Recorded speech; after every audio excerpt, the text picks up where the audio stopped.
Bonjour et bienvenue dans question-réponse numéro 8. Aujourd'hui, une question de Jérôme qui me demande ce que je pense des règles qui sont de plus en plus strictes dans les stades, notamment avec l'interdiction des fumigènes, et est-ce que je pense pas, comme lui, que ça plombe l'ambiance des stades, notamment en Ligue 1. Tout d'abord Jérôme, merci pour ta question, et oui, je suis favorable à des règles strictes dans les stades, mais il faut derrière un accompagnement, je pense, et un investissement de la part du club pour garder le spectacle dans les tribunes pour les supporters et l'encadrer. Là où je suis d'accord, c'est pour la sécurité des joueurs et pour la sécurité des personnes, les stadiers et les supporters, les spectateurs. Les fumigènes doivent être prohibés totalement et surtout qu'ils vont être mal utilisés. La sécurité est importante, c'est-à-dire qu'il y a des gens qui vont au stade en famille, entre amis, juste pour être spectateurs.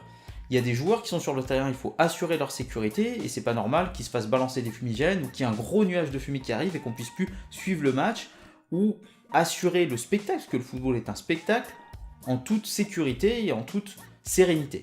Maintenant, pour moi, on ne peut pas imposer des règles sans proposer des solutions. C'est-à-dire que les clubs, préfecture de police notamment, qui empêchent les déplacements de beaucoup de supporters à tort souvent, parce que on n'a pas envie de mettre les moyens pour que les supporters puissent être accompagnés, encadrés, ne peuvent pas mettre des règles aussi strictes sans proposer des alternatives qui vont plaire aux supporters, qui vont surtout leur permettre d'exprimer d'une manière ou d'une autre leurs encouragements à leur équipe. Donc il doit y avoir une alternative où les clubs s'investissent beaucoup plus, discutent avec les clans de supporters et mettent au point des méthodes pour qu'on puisse continuer à avoir ce spectacle.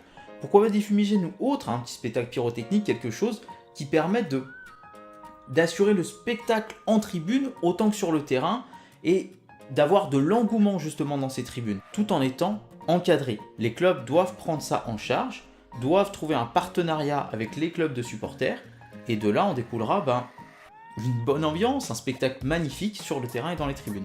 Après au niveau des supporters, moi j'ai toujours fait partie des gens qui préfèrent des supporters qui encouragent leur équipe. Il y a des choses qui me déplaisent et on voit qu'on peut pas tout permettre aux supporters parce que ça peut aller très vite. Ça commence aux insultes, ensuite ça enchaîne par des jets de pétards et ça peut aller très vite, très loin et trop loin. Je pense qu'il serait bon pour les clubs et les supporters de discuter et d'arriver à un point où je pense pas qu'il soit utile de huer l'adversaire, d'insulter l'adversaire, mais plus utile de chanter pour son équipe non-stop.